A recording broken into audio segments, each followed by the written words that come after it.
Good day, gentle viewers. In today's news, MyAnimeList launches a manga recommendations website, E3 is dead, and Bocchi the Rock gets a spin-off. All of that, plus a look at the seasonal rankings today. So without any further ado, I am Tristan Gallant, and welcome to Glass Reflection.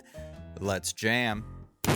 Well-known anime database and community list website, MyAnimeList has recently launched a new project with a fairly self-explainable title. You Should Read This Manga 2023. It's a website focused on promoting and, in general, recommending a wide variety of manga to either fresh readers or seasoned veterans. Taking a gander at the website myself, we did see a number of categories, ones that are very generalized, such as manga for beginners, manga that should be anime, and also manga with unique art and story.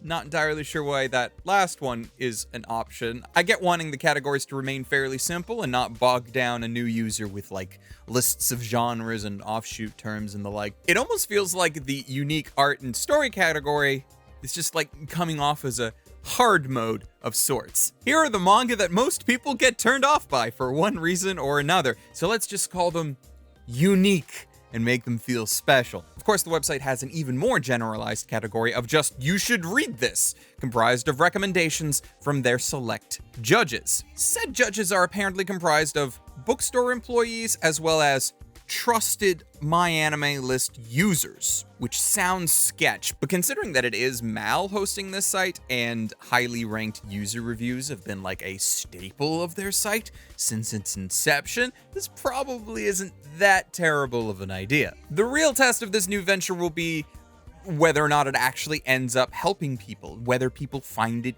useful. Like, for all of their recommendations, they do link both to where you can read most of these manga online digitally and, where possible, where to buy it. Of course, there is also a button there so that you can add it to your Mal manga list, but I've always wondered how many people actually use Mal for manga. I haven't personally, but honestly, like, I barely use their site as an anime list, so even using it for a manga list would just be right out. Besides, I've been spending far more time reading light novels these days.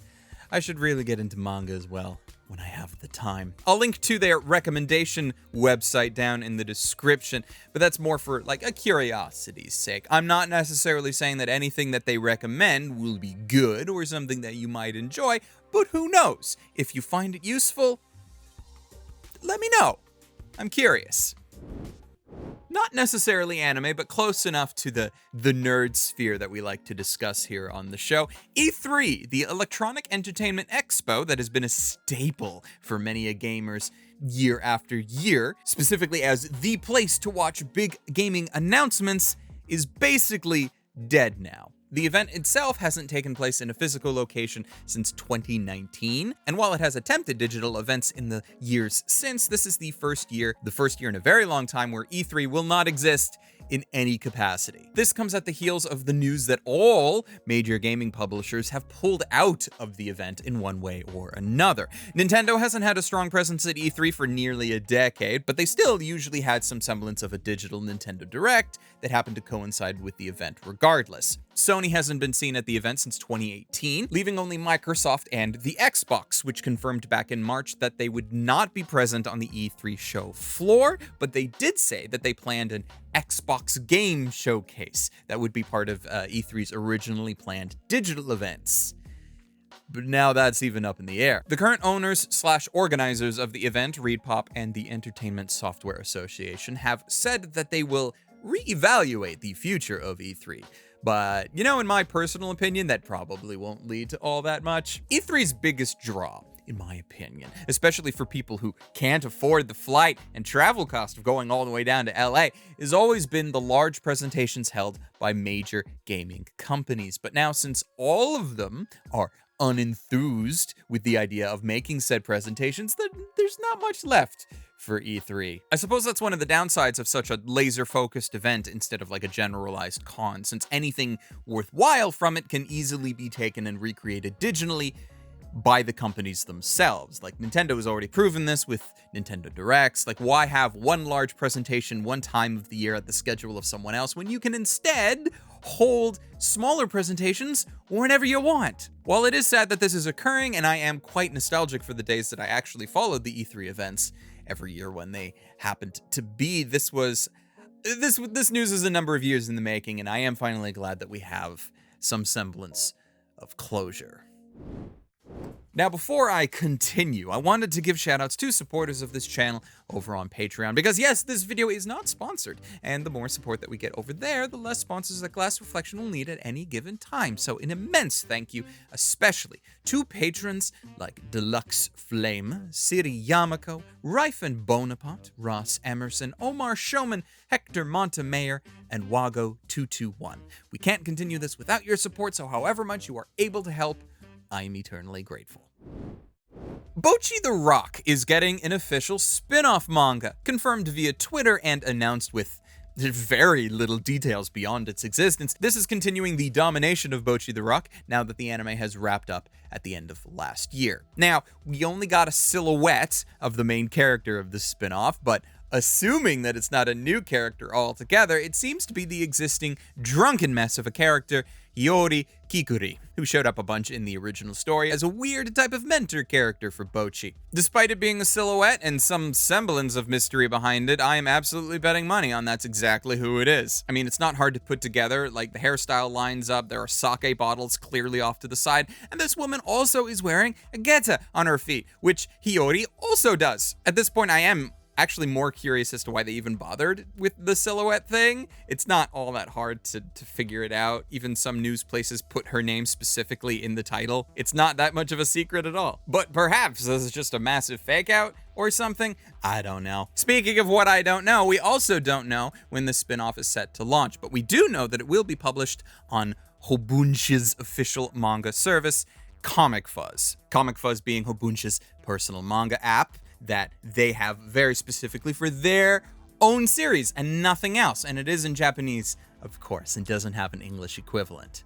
Yet, anyways. I can hope, because with luck, this spin-off will see success, and then we will get to see it over here in the West, where we can actually read it. But then again, we don't even have an official English version of the actual Bocchi the Rock manga yet, so yeah, that's probably a ways off.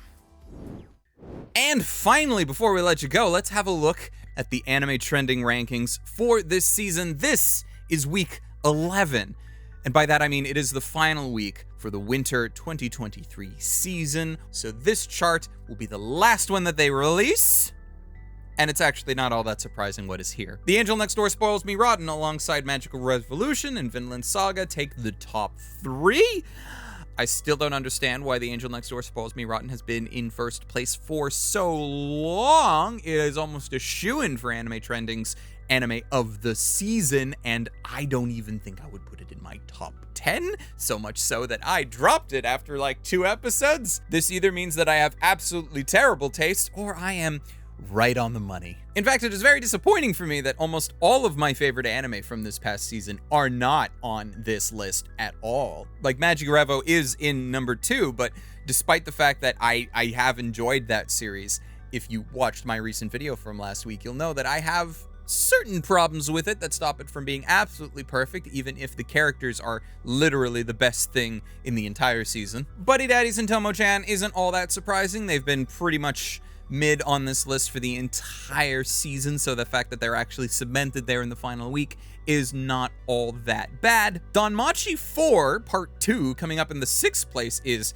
interesting. It was on the list last week, but over the last 11 weeks, it has only ever been in the top 10 for 5 of them. Onimai finishing off in 7th place, having been in the top 10 for 8 out of 11 weeks, is somewhat surprising. Various places on the internet have put Onimai in a very specific category. And I don't know if its prevalence on this chart in these rankings is because of the more anonymous nature of the voting system, where nobody has to publicly say that they are actually watching Onimai, because it does have a little bit of a stigma to it. Heck, in my original video at the start of the season, when I said I was not dropping it immediately, I got a lot of curious glances my way. Though they weren't really glances, more just like prodding comments of, "You really watching that?" So the fact that it is still here on the list is interesting. And despite my best efforts, Ice Guy and his cool female colleague has been in this top 10 list all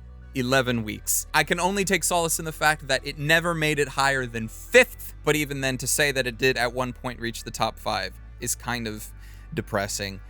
Again, don't hate the show, just kind of meh. But that, at least, is my opinion on a lot of this list. I don't have very large feelings towards things like Tomo-chan and Onimai and Ice Guy, and even the sequels like Danmachi and Bungo Stray Dogs. Those were not the shows that I was heavily excited about as we went through this season. I am happy, though, that despite the fact that I feel like it was delayed more than not, Nier had made the top 10 list 8 out of 11 weeks. Now, it did just recently drop 4 places into 10th, and once again, Nier has been delayed, so we don't know when it's actually going to finish, but I think it actually says quite a lot about the quality of Nier that when it is available to be watched, it does well, and it always comes back onto this list. Now, according to Anime Trending, they are going to be releasing their mini awards for the season. They do bigger awards for the entire year, but there are going to be mini awards that they release for the winter season specifically, and that is going to be happening on April 9th. So you can check that out when they release it, and we will probably look over their results next week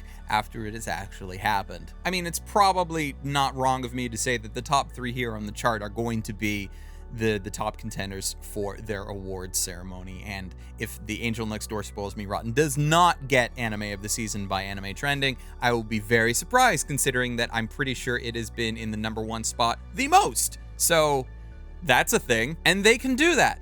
That is what they are allowed to do. That is what the voters that use their website are allowed to say, and I am also allowed to say that I think they're wrong, but that's just me. And that is it for our show today. So subscribe if you haven't, hit the like button if you enjoyed the video, and until next time, whenever that happens to be, whether later this week or next, watch more anime and stay frosty.